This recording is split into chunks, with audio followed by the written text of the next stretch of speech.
in India, there are a lot of things which are taboo. There are a lot of things which people are not comfortable talking openly, and underwear, garments, or chaddis as we call here. No influencer wants to wear a chaddi and create content. You have seen that reel, किस color की चड्डी पहनो, right? So I think all of that sort of content have literally made these things normalized. Why did you choose this name? What was the story behind naming your brand Bummer? Yeah, I wonder if a lot of people in India today even truly know the meaning of the actual bummer, right? How do you balance the sustainability and business realities like pricing, scale, supply chain reliability, and all that? What's the CAC look like for Bummer, or what is a good CAC for any brand in this category, and what would be a bad CAC? So there are no benchmarks on CAC that I can give you, but I think a healthy number. Hello, and welcome to the SaaS podcast. This is the Shopify Merchants Edition Season 1. I'm your host, Yuvraj Kevte, founder of the SaaSup.com, an independent platform curating the top 10 Shopify apps in every category and helping merchants make better tooling decisions, negotiate app pricing on your behalf, and vet agencies and freelancers. On the show, we go behind the scenes with Shopify merchants and operators building real businesses. These are candid conversations with no fluff, no surface level stories, and a lot of practical lessons you can apply in your own business. Before we bring in today's guest, a quick message from today's sponsors. Today's episode is brought to you by the good folks at BotSpace, AI Chat, and Helpdesk. We all know most shoppers don't buy on the first visit. It usually takes them 5 to 6 visits before they make an informed decision. And in between those visits, they have questions, they abandon cart, and they bounce. BotSpace's AI agent turns those movement into sales by instantly answering questions asked by visitors on your e-commerce site and Instagram. Then follow up via a WhatsApp or even an automated voice calls to recover cards on your behalf. It also automates support tasks like order updates, returns, FAQs, so customer gets 24 into 7 help without adding to your team's workload. The result is simple: more conversions, more recovered revenue, and happier customers, all from one platform. If you're a Shopify brand looking to increase your conversions, you should try BotSpace today. And for our viewers, you get a 1 year of AI agent completely free.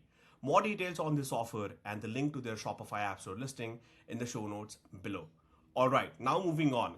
Our guest today is Sulay Lavsi, founder at Bummer, a fashion-first innerwear brand built specifically for Gen Zs.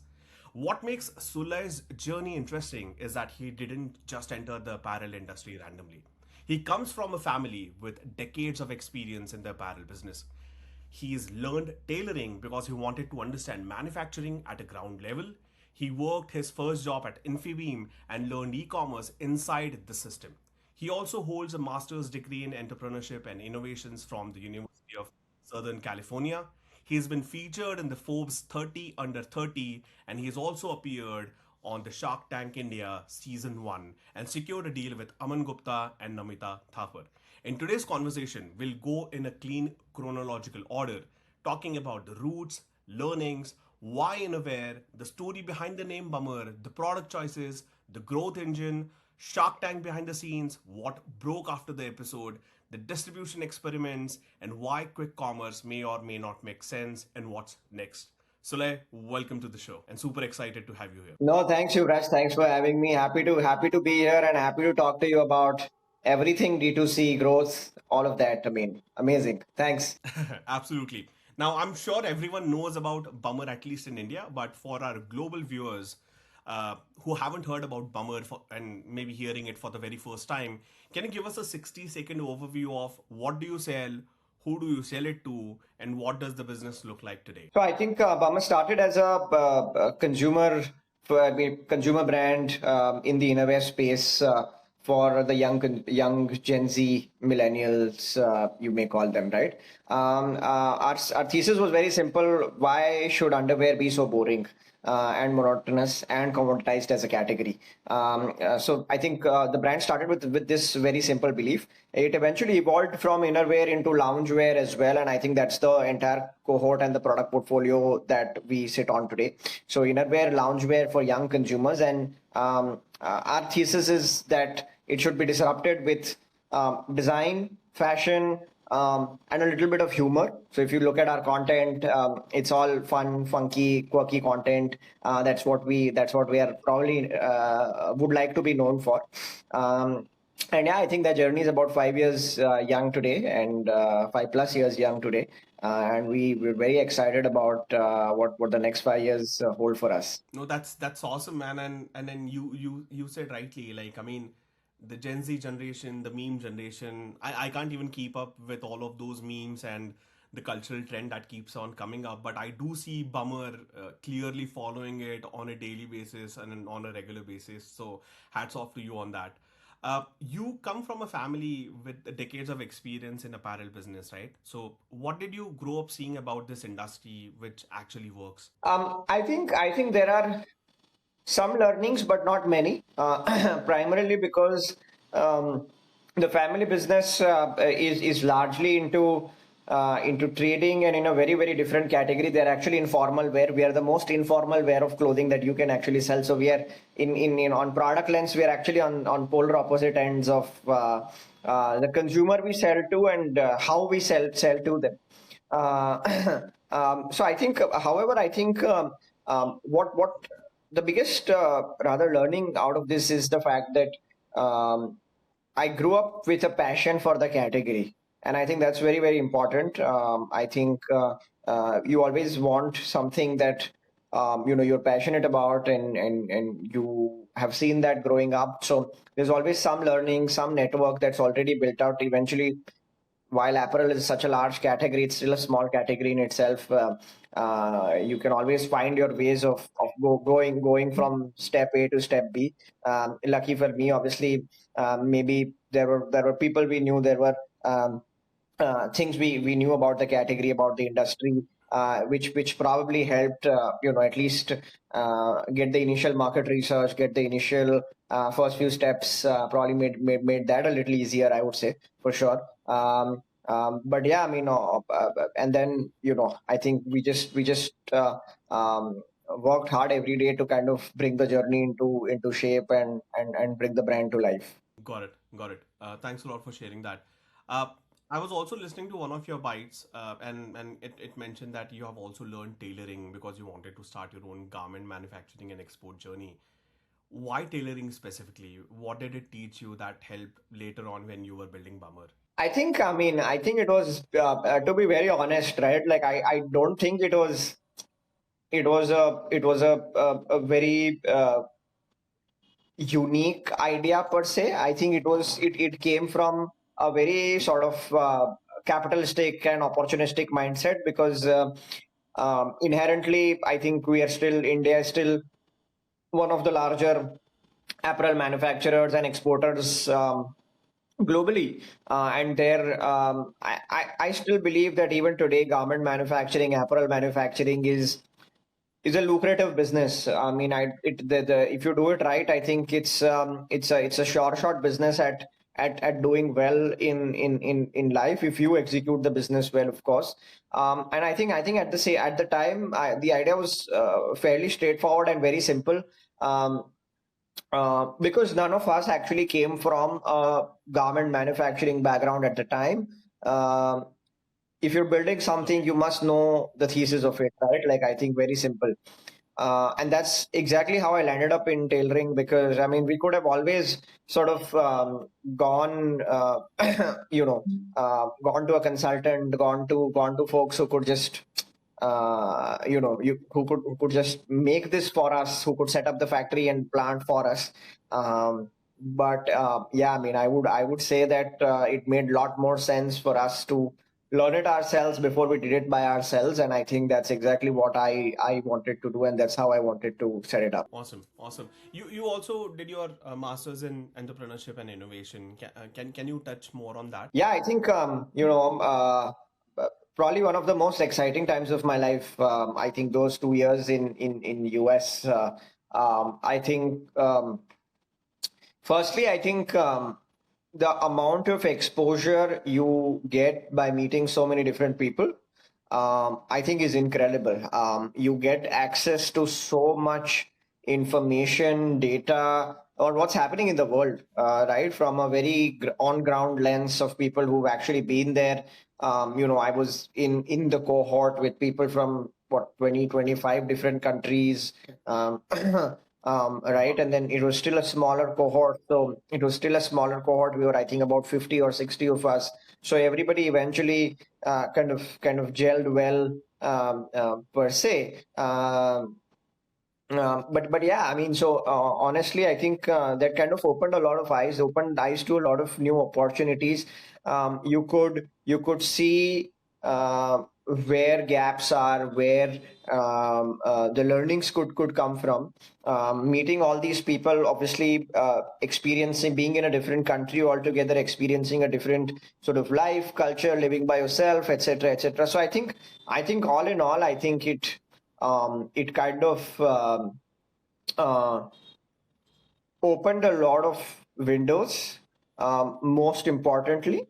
And at the same time, I think we were very lucky to be in a phenomenal program, right? I think our program was designed and structured in such a beautiful way where more than actually studying, it had a lot to do with meeting new people, going out on campus, meeting people, brainstorming your business ideas. Our professors, all of them came from entrepreneurship backgrounds, would either build their own companies, built and sold. Our program director was somebody who had built a large business, exited that, sold that off, and then was kind of passionate about teaching folks like us.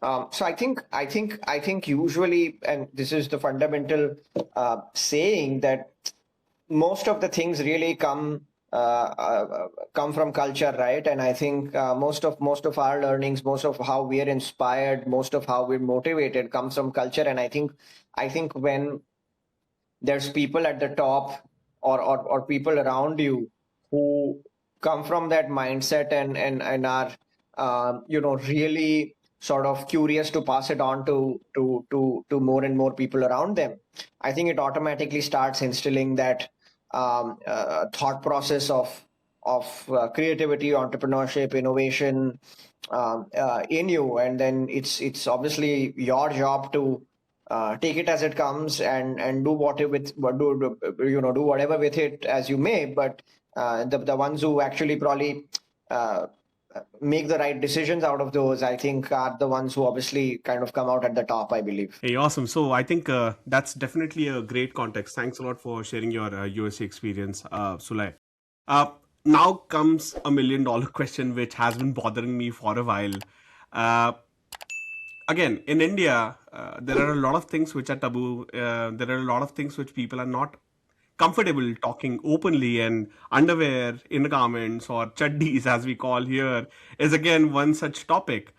Why innerwear? Why not a safe category like hoodies, t-shirts, True. uh, that people could probably openly talk about and spread more word about it? Yeah, no, I mean, I think eventually, I think that's where any business really needs to lead into, where obviously the business sort of makes a lot of commercial sense also.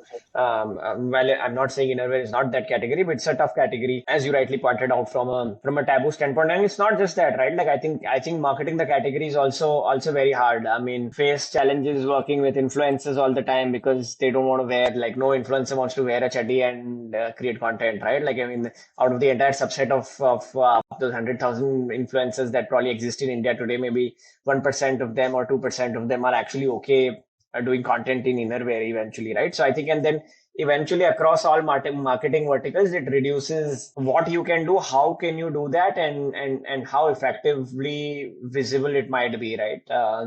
Um, we've been through a lot of times where our content gets flagged or our ads get flagged on Meta as well. Our accounts get suspended primarily because they think we're showing nude content. And I'm sure, Yeah, like every underwear, I'm sure every underwear brand or even these sexual wellness brands, all of these guys face similar sort of problems, challenges. to be honest. But it's a tough one. But no, having said that, right, I think, Yuvraj, I very strongly believe that everything else was to a certain extent disrupted, done for. Innerwear seemed like one sort of opportunity where I think there was still a lot of headroom to change, to disrupt, to innovate. And more important than anything, I think bring some sort of freshness into the category, right?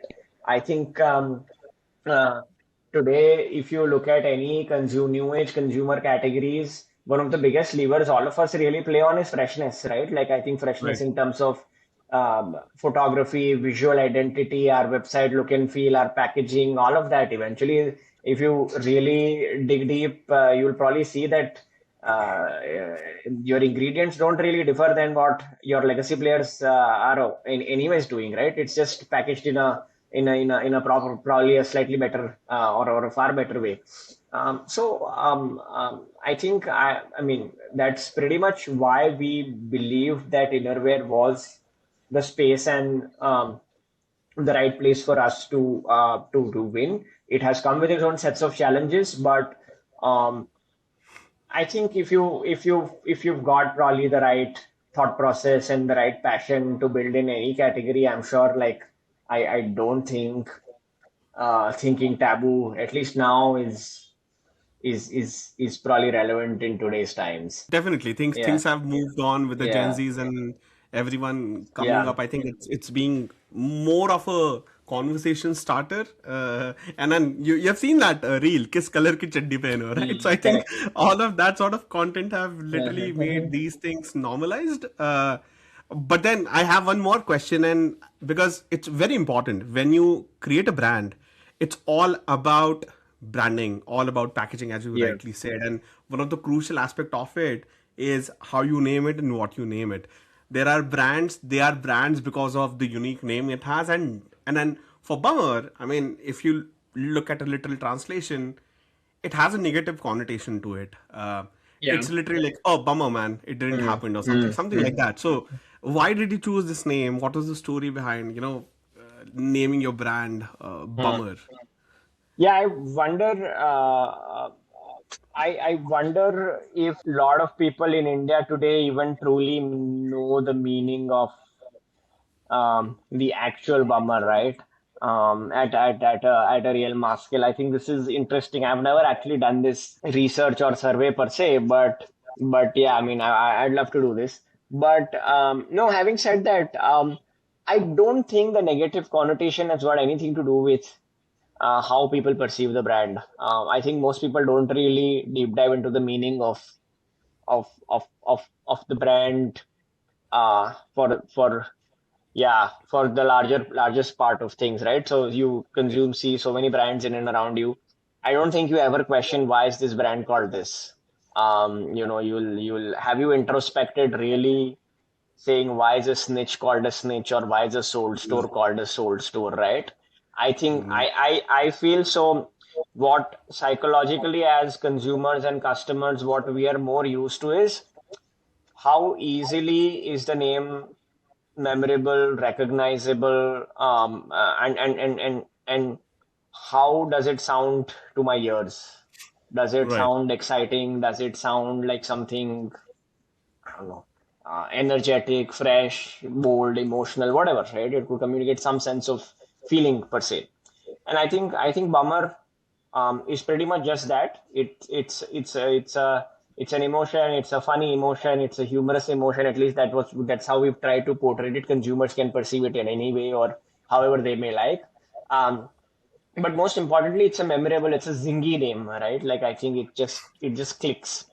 So I think that is the reason why we picked the name. And then if you go um, to negative connotations, I'm sure you will see a lot of examples where brands are called absolutely the antithesis of what they really stand for, like a perfume being called poison, for example, Right. so on and so forth, right? Like, so I mean, yeah, I think there are a lot of there'll be several examples like these in the market, and I just believe that consumers learn how to separate or not even give a crap about what the meaning of the word really is, and just phonetically how does it sound, and Right. I think that's just I think builds that recall value.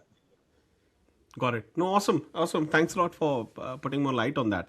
Now, coming on to the category itself, right? Innerwear is a very large category now. Earlier, there was only whites and blacks, as you rightly said multiple times, and also in your Shark Tank page. Yeah. Today, there are a lot of major players apart from Bummer. There is Dimension, there is Jockey, XXYY, and then a couple of others. I can't remember the name. Sure. But when you talk about differentiating your product from the others out there, because I believe, based on what I was able to research, earlier when you started, micromodal fabric was something probably you were doing at the start of it. But right now, I think everyone tries to use the best of Sure. the best material because it's something that you wear and it could cause issues in a longer run. Sure. But if you talk from a differentiation point of view, what do you think is the true differentiator of Bummer? Is it just the fit, the feel, how it Sure. makes the user feel, or it's more around the branding part of it, the perception part of it, the playful and colorful vibe of it?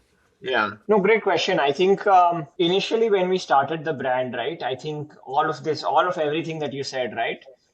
It's a vibrant product. It's a fun product. The branding is unique. The positioning is something that I, as a young consumer, could very easily relate to. All of that, I think, really mattered, or is something that at least we wanted to sell the consumer or the customer on. Um, Now that I look at the business, I think it would be stupid to try and differentiate on anything. You sell what sells in the market. I don't think businesses need to be different. I don't think businesses need to have something absolutely unique that makes them stand out. You just need to do one thing and they need to do it well. I think there'll be tens of innerwear brands that all thrive and do well. There'll be um, tens of same kinds of businesses that thrive well in the same market, maybe same geography, because there's plentiful demand, right? Like I feel obviously I think the real differentiator, actually, to be very honest with you, in all of this, eventually then boils down to your execution, right? Right. And which will primarily boil down to, say, how you're priced, how good your product is, how amazing our category, how amazing, as you said, the fit is, what's the after sales experience for the consumer, how easy it is for my consumer to keep coming back to the brand and buy more again and again. But if you tell me, do I want to have a brilliantly differentiated product? Probably not, because then I'm swimming in unique waters, which even I don't know if it'll do well or not. But hey, if I make a black underwear, I know for a fact it's gonna sell. Right. So I think always think I would like to think about the business from a lens where there has to be something we do for passion, and then there are some things we do for just ensuring that there's enough bread and butter for the to sort of keep the lights on. If you build the business 100% into trying to do something very, very different, you've kind of risked everything for something that may or may not work, you know. So always have that staple, I would say, which is something does well in the market, is widely accepted.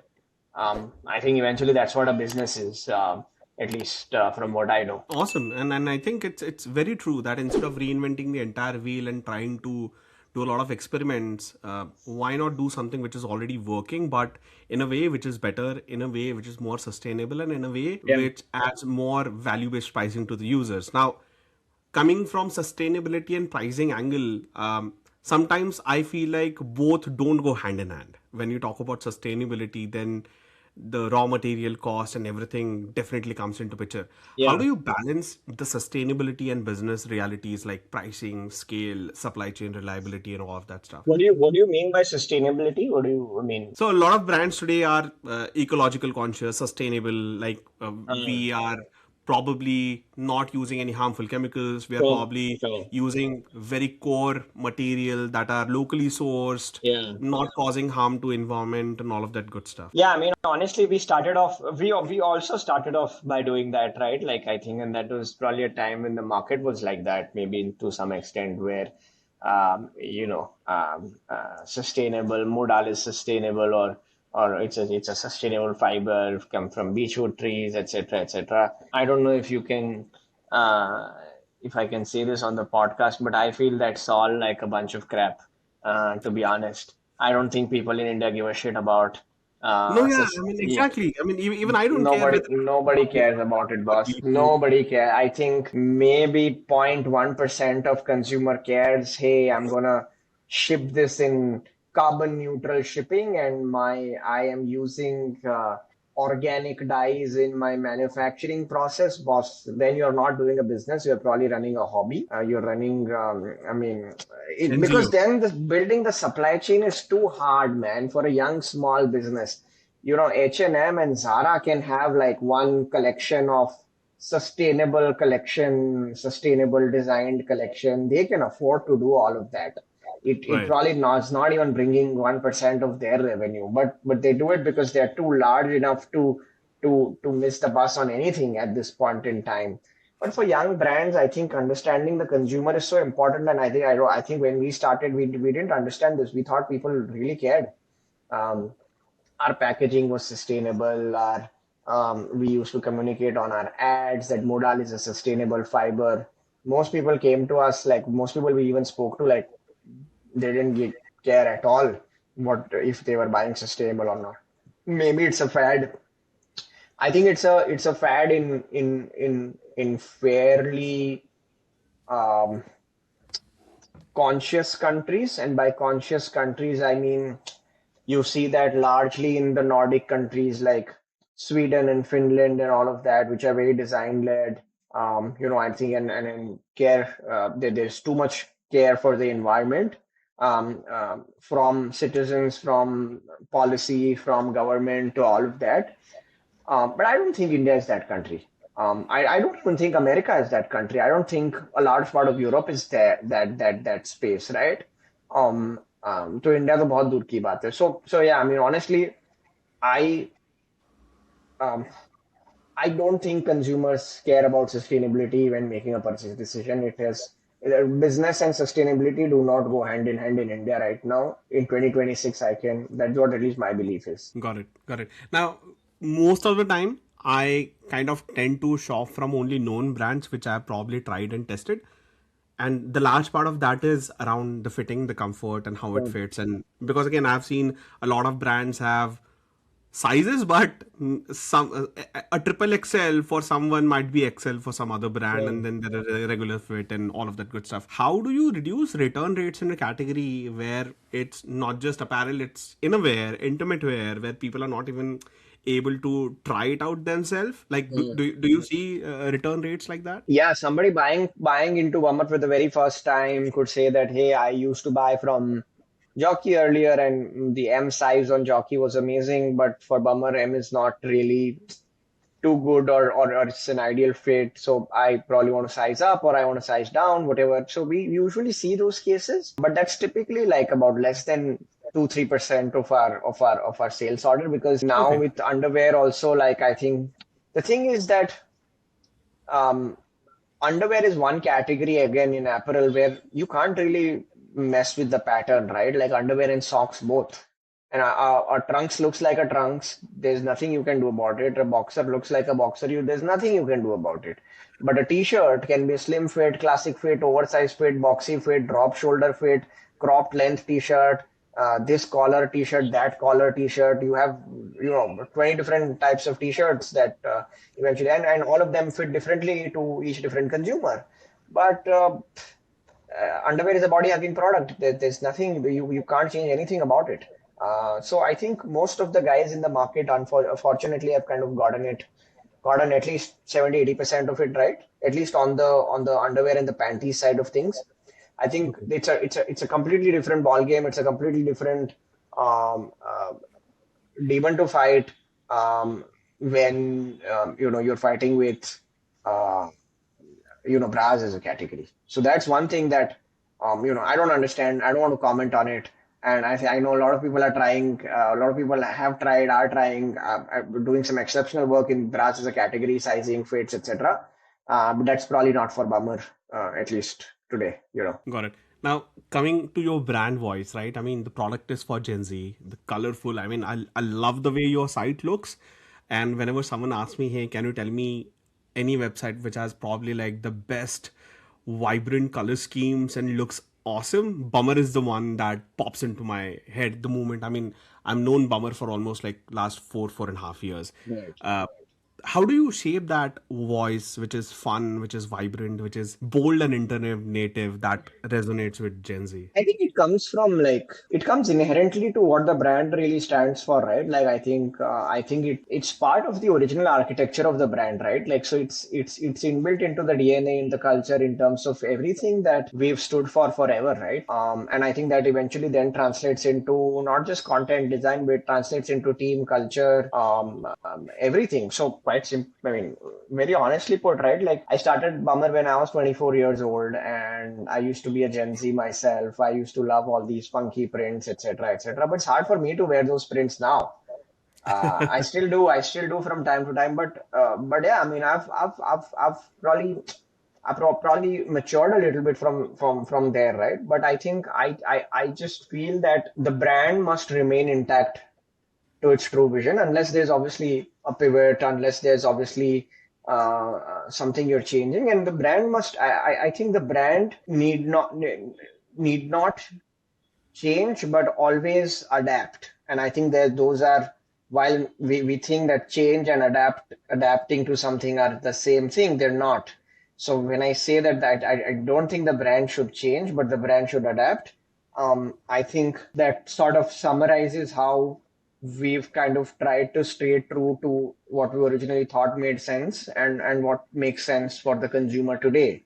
And I think that's part of adaptation, but and most of that today comes from speaking to consumers, getting to know them, getting to understand how they perceive the brand today. Maybe somebody who was a consumer, again, like me, bought for the first time when they were 24 years old, and now probably they are 27, 28, 30 years old, and they love Bummer, but maybe their perception has changed, maybe their preferences in life have changed. So I think the brand needs to evolve with that consumer as well, and I think that's very, very important. So um, to summarize your question, I think it comes from culture of the company, or comes from culture of the company and the brand both. And I think we've tried to marry at that intersection where it's a mindset that you can continue carrying forward, whether it is day zero, day 1,000, or day 5,000, or whatever day that might be in the life cycle of the brand. Great. That's actually a great answer. Now, I have been in e-commerce, specifically that too in Shopify, since early 2015. Yeah. Briefly as a merchant, then as a seller. I've personally spoken to over, I think, 2,000, 3,000 plus brands in the past 10, 11 years that have been in the community. What I have seen is performance marketing has always been the core for any online business to drive traffic, acquire new customers, and so on. Is it different for Bummer? Are you guys maybe heavy on content marketing, influencers, or do you also rely on the traditional Meta ads, Google ads, and other performance marketing channels? Yeah, no, I think the playbook is simple. The playbook is Meta. No matter who you are or what you do, whether you are a super you and have Ranveer Singh as you're the face of your brand, you still need Meta. Because then eventually it comes with that level of pressure. It comes with that level of more than pressure. It comes with that expectation of growth, and I think organic alone very early on cannot uplift the brand to whatever level you might expect it to, and Meta does some part of the heavy lifting for you on that front, right? So yeah, I mean, I think it's a non-negotiable, but and unless you change the GTM, right? And I think I'm a big fan of changing the GTM because I'd rather go offline first if I had to build today. I think out of 100 brands that are building out on Meta, probably five actually even make money, right? But 95% of them don't ever actually make money. And there's countless examples of brands that have great product, great brand, um, great everything or good everything, and still are part of that 95% of Meta brands who never make money off Meta.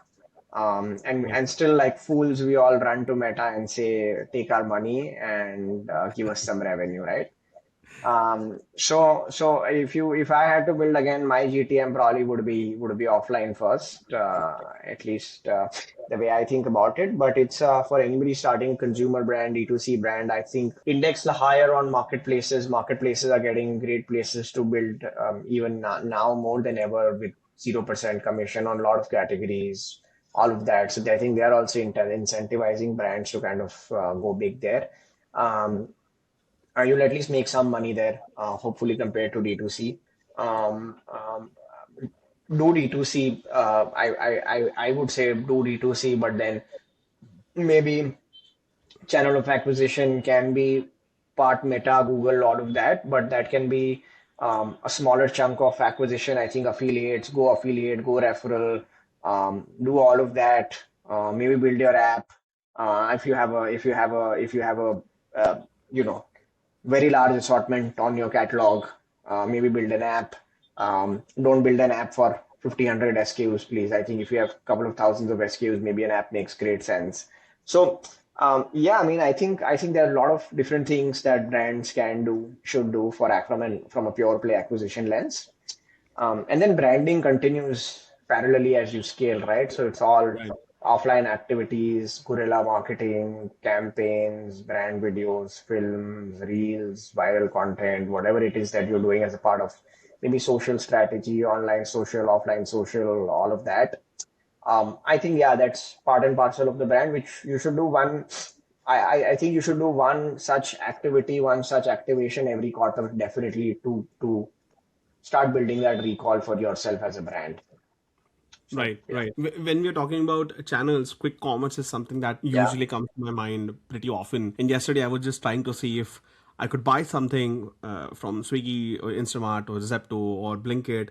I could not find anything on all of that, but I was able to find links which were out of stocks on, I think, Blinkit or Zepto. I don't remember. Okay. Are you not exploring quick commerce, or what's the story there? No, I mean I think we were on Zepto for a long time.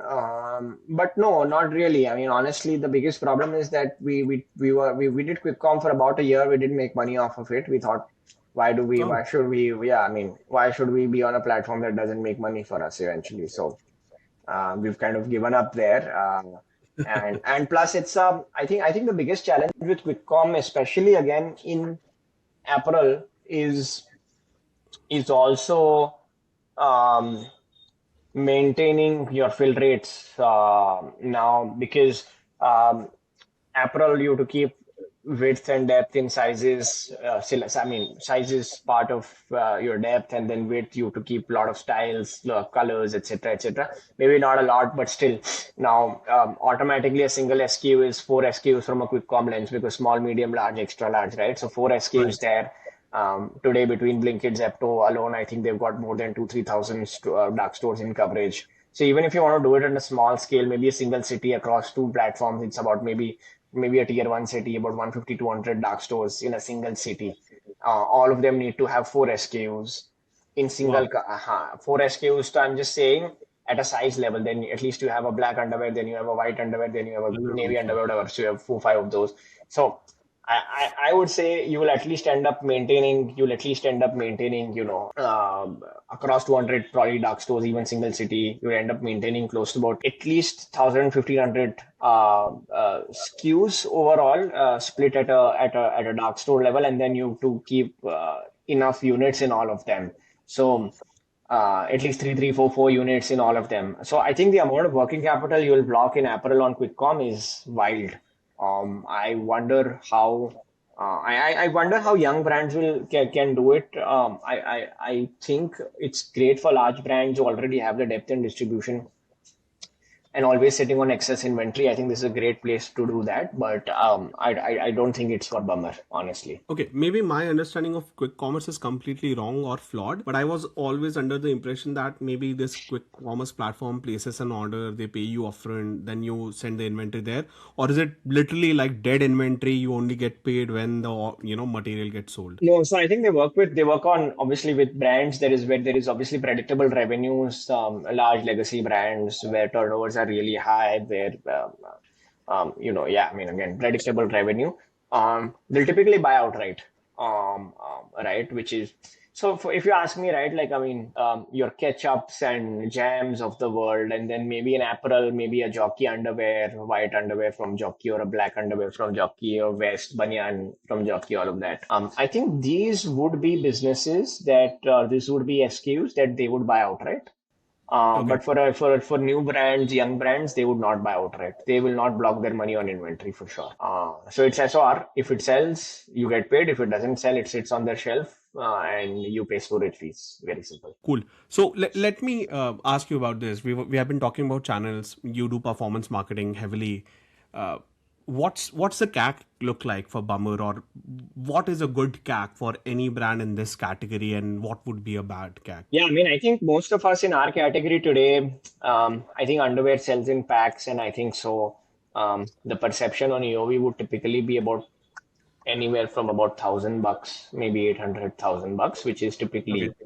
typically 3 to 4 pairs of underwear in a single order. Um, Look, I think it's subjective, right? Like, but I mean, so there are no benchmarks on CAC that I can give you, but I think a healthy number today on in apparel would be to operate at least about 3.5x on a blended ROAS level, for the business to kind of make sense. Um, Most brands probably operate in the 2 to 3 range anyways, is what I feel.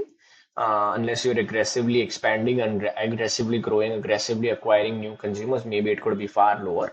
Um, but no, I think I would say that, net new customers CAC, can vary anywhere between about 600, 500, 600 rupees, all the way to maybe even 1,000 rupees a customer, in a category like ours, or category like apparel, at least, is what I would say.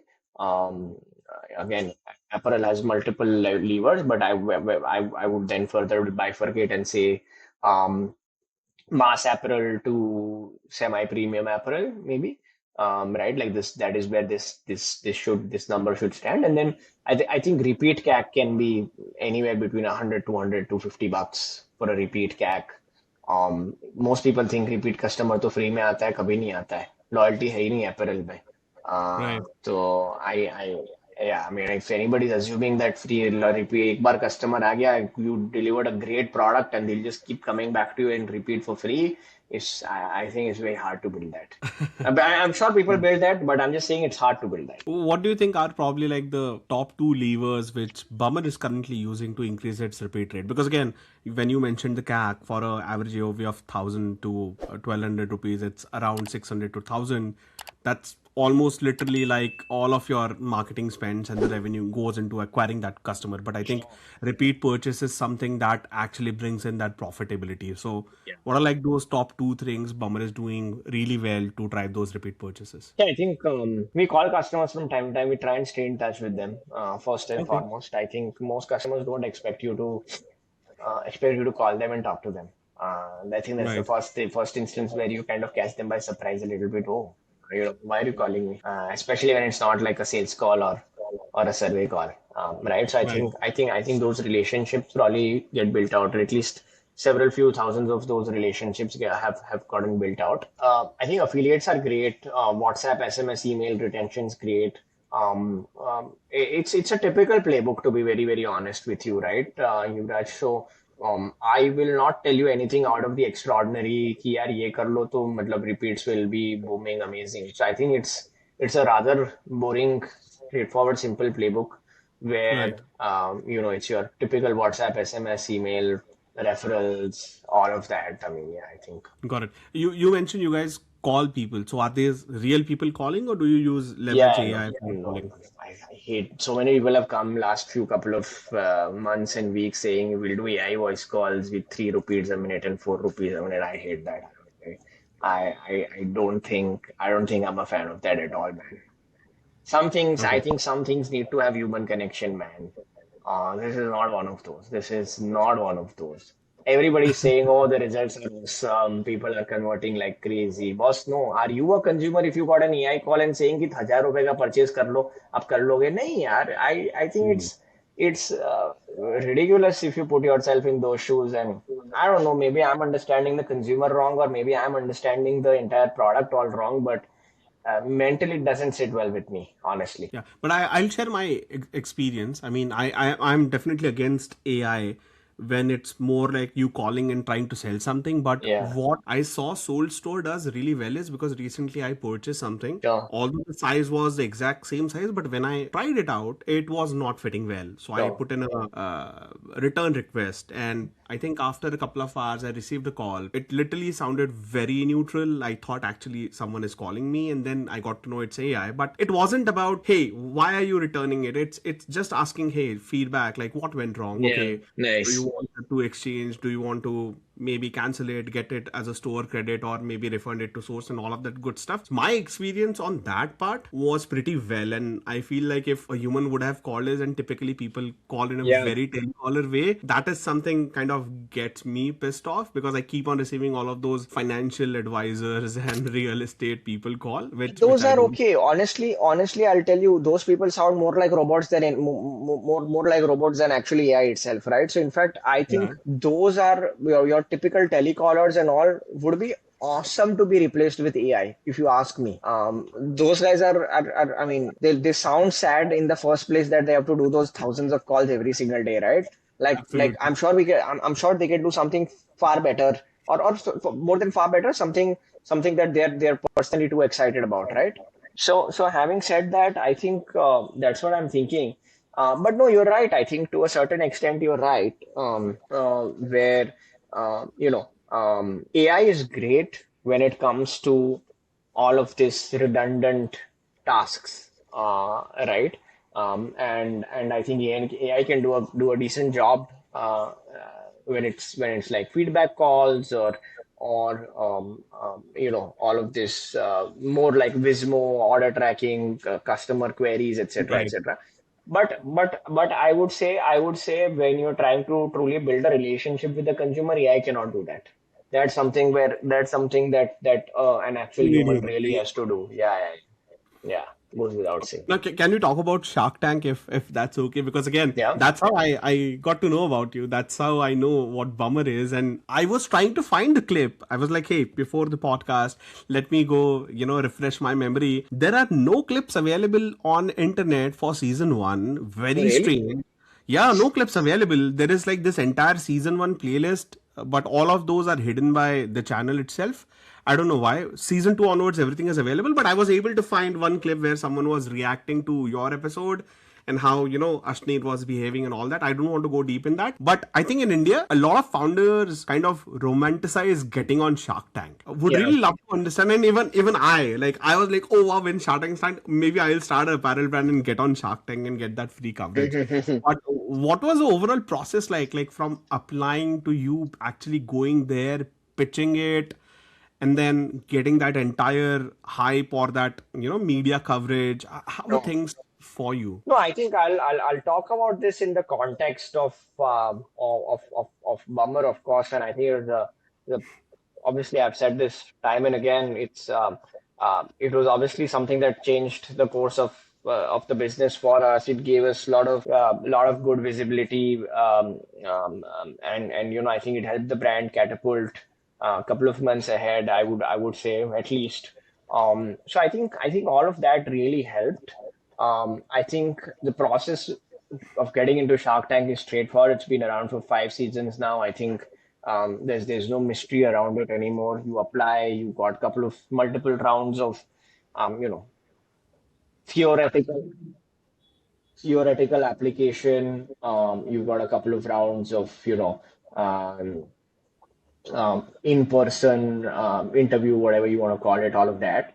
But yeah, no, I think for Bummer it was a good experience, right? I think a lot of folks have seen the episode. A lot of folks really know what went inside it. We got the deal, we got the money. All in all, good experience, man. To be honest, nothing to complain. But if there's something specific you're looking for, happy to shed light on that. No, definitely. And I have a specific question. Like I've seen every Shark Tank episode and every founder interview after that. Like they always say, yeah, we got 5x, 10x, 15, 20x traffic. everything was rosy, we got a lot of sales and everything done. But I think no one is talking about what goes wrong when at an uncertain time your episode airs without you having any visibility as to when it's gonna get aired, your supply Yeah. chain, your logistic. Yeah. What actually breaks when you actually get featured on Shark Tank, and how you can actually avoid it? That is something No. which I would really love to know. Yeah, I mean, look, honestly, like you see, you're doing everything you're doing, whether you're on Shark Tank or you're not on Shark Tank. Right. Very, very simple, right? You continue building your business the way it is supposed to be built. The only thing really that can break is doing the same thing, but in magnitudes of volume that than you're actually used to. So it's everything eventually boils down to operational inefficiencies, right? It is purely operational inefficiencies that will break. Nothing else can practically break. I see a lot of guys saying कि our website crashed on the night of airing on Shark Tank. Bro, you can't crash. If you are on Shopify, there is no bloody way you are going to crash. So either you forgot to pay the bill on the night of Shark Tank or for your Shopify. I can't like yeah. Unless you're hosting it by yourself, sure, amazing. Like that's it's possible. You're not ready for the load, etc., etc. But if you're on Shopify, so many Shopify guys come and say our website crash, just trying to create that hype or trying to create that impression that we got so much traffic. Um, so having said that, right, like I think two things that can really break is inventory and customer support. You get both Okay. of these right. I think you're okay, and you learn with the experience. For Bummer, um, it was inventory. We knew we were coming on Shark Tank. We'd placed our orders. We'd built our inventories, but the orders had not come through on the night of the airing. They're still Oh, at the factory. The factory was still manufacturing, producing them, but we had no option. So, but we knew what orders we had placed. So we uh, we had to take all the virtual inventory live on the night of Shark Tank, and come the next day, we had none of that inventory to actually fulfill. But yeah, we got all of those inventories within the next 15-20 days from our factories. Uh, nice. we got a lot of shit from our customers. Uh, people started calling the brand fake, scam, ye wo, not replaced kiya, we're not getting the product, it's been 20 days, all of that. So there's all a lot to deal with, but I think we managed. We did some PR on social media. We're sorry, this happened, that happened, all of that. And we were true about it, right? We Hmm. actually went out on social media and said, we uploaded fake inventory because we wanted your orders. We didn't have the inventory. It was at the factory. It's come now. We're shipping it now. Very simple. No need for saying we were overwhelmed by so many orders that we could not fulfill it on time. All of that Correct. is BS, right? So yeah, I mean, honestly, I think that's the only thing that can break in today's time. I think customer support also cannot break with AI. पहले तो अभी भी manually था सारा कुछ. Maybe when we were on Shark Tank 4 years ago, everything was still manual. Now I don't think customer support can really break if you've automated it to the largest possible extent. Yeah. Nice, nice. Now, what's next for Bummer for the next 12 months, 18 months? Yeah. Like more categories, more channel, vending Yeah, I think machine. I think more categories is where the game is. I think we've taken our sweet time to just do innerwear or a couple of other things for a very long time. It's boring. Right. It's stagnating to a certain level. We need to move out of our comfort zone. We need to do more things. So hopefully this year and next, you'll see a plethora of categories coming out from our side. Lots of width in what we do. Less depth, more width. So hopefully Nice. that's what we're planning from our product portfolio at least. Nice. Now, can we talk more about your Shopify stack? You mentioned you use Shopify. What all Yeah. category apps do you typically use? Again, you don't have to take the name of the apps. I completely understand, but maybe you can touch upon maybe like loyalty, retention, review, support.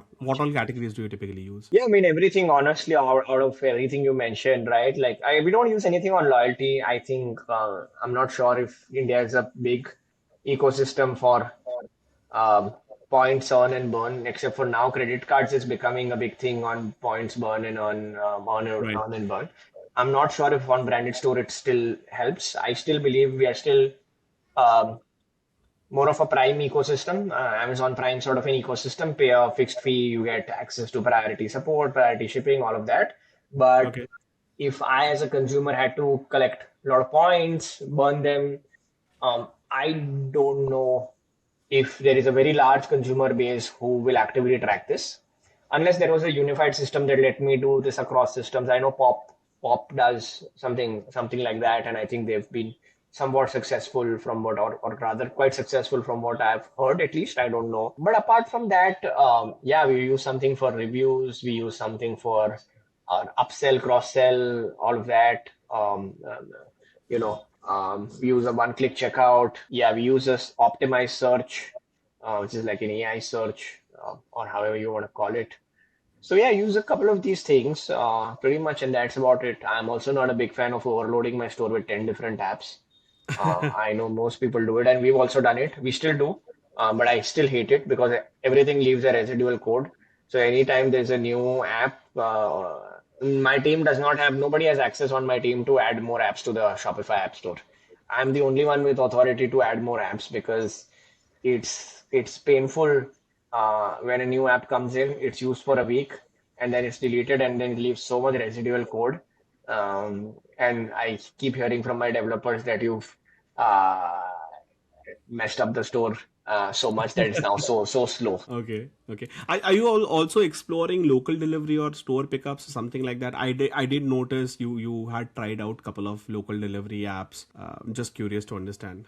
We used to do, no, not really local delivery, but yeah, we've done NDD, STD with a couple of partners. Okay. Didn't really have a very large impact for us, to be honest. But yeah, no, that's all. I mean, I don't have much further context to add on this. Got it. And if I have to ask you this, like today, you have to get rid of all the apps which is there on your Shopify store. Yeah. What's that one app you'll probably fight with your team to keep? Something that sits native in the Shopify ecosystem, you mean, right? Yeah, Um, something that's so crucial to your business that if that app gets removed, you'll probably either have performance issues, conversion issues, or maybe your workload would increase. It's a mix of everything, honestly, but our support app is probably one thing I would say obviously can't do without. I mean, I don't know. We don't use that many apps extensively, and I can't think of an app that is like my lifeline that I would open first thing in the morning every day and look at something. It's quite literally the Shopify dashboard in itself and a lot of data that Shopify themselves gives. Everything else is more of a cosmetic layer, if you ask me. Okay, We use Rebuy a lot. They've been our partners for a long time. Our cart used to be powered by them, but our upsell and search modules are still powered by them. They're great partners. They're doing a good job. Um, but yeah, nothing I can't live without, honestly, because I feel that we can, in today's times now, you can just sort of um, have a nice theme and self code a lot of like use native functionality, right? Like for speed, for all of that, I think native is great. And then use only what's really necessary from the ecosystem. got it. That's really great. And for our listeners, what will I do is I'll create a dedicated page for Sulay and Bummer. You Mhm. can go check out Bummer and all the latest offer they have on their website and everything. What I'll further do is what all category apps Bummer is using, I'll map it out to the SaaS Hub's curated list so that when you are looking out for app or the right tech stack for your ecom brand, you already have curated ready-made list that you can go through instead of going through thousands of apps on the app store. Now before we wrap, I want to talk to you as a founder about your team. You Yep. mentioned it's a Gen Z brand.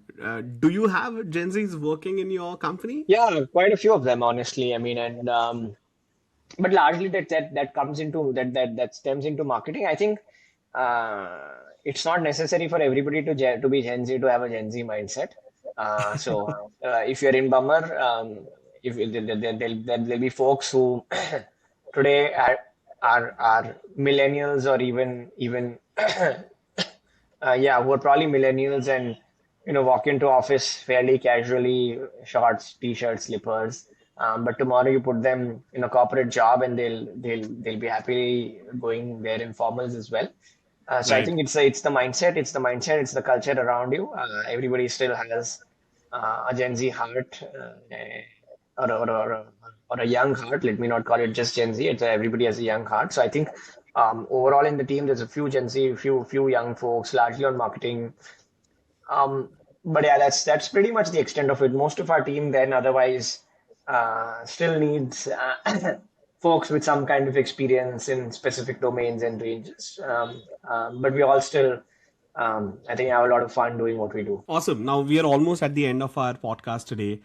I have a special round for you, which I call as a quick fire round. I have a couple of questions. You probably don't have to think much about it. Whatever comes to your mind, just throw it out. Ready? So go ahead. Okay. What's that one thing you got right early on about Bummer when you started? I think branding. Okay. What's that one mistake you made while building Bummer you would want to warn other founders about? Supply chain is risky in apparel. Okay. One performance acquisition channel that you would vouch on. I'd say Google AdWords. Got it. Got it. One popular opinion you have about building D2C brand in India. Popular opinion. Sorry, one unpopular opinion you have about building D2C brands in India. It's very hard to make money building a D2C brand in India. So if anybody's doing this for the money, think 10 times. Awesome. Any last thoughts, Sulay, before we wrap this episode? No, all good. Thanks for having me, Yuvraj, and appreciate the time and look forward to hearing this when this is out. Awesome. Thanks a lot, Sulay. It was a power-packed conversation. Thanks for being so open about the real details, the decisions, the trade-offs, and behind-the-scene works. For our listeners who is listening to this episode, there are a couple of takeaways I will personally walk you with.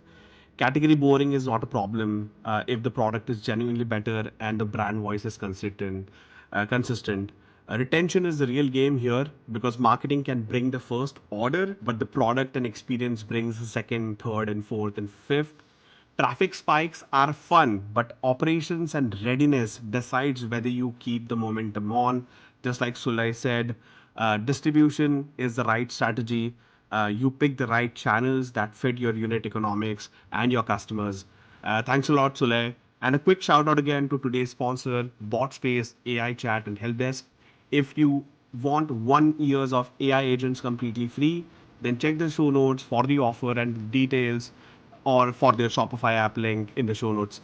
And if you enjoyed this episode, subscribe to the SaaS podcast, share it with one founder or operator who's building in the D2C right now. And if you have any additional questions for Sulay, do drop it in the comments. This is me, Yuvraj, signing off.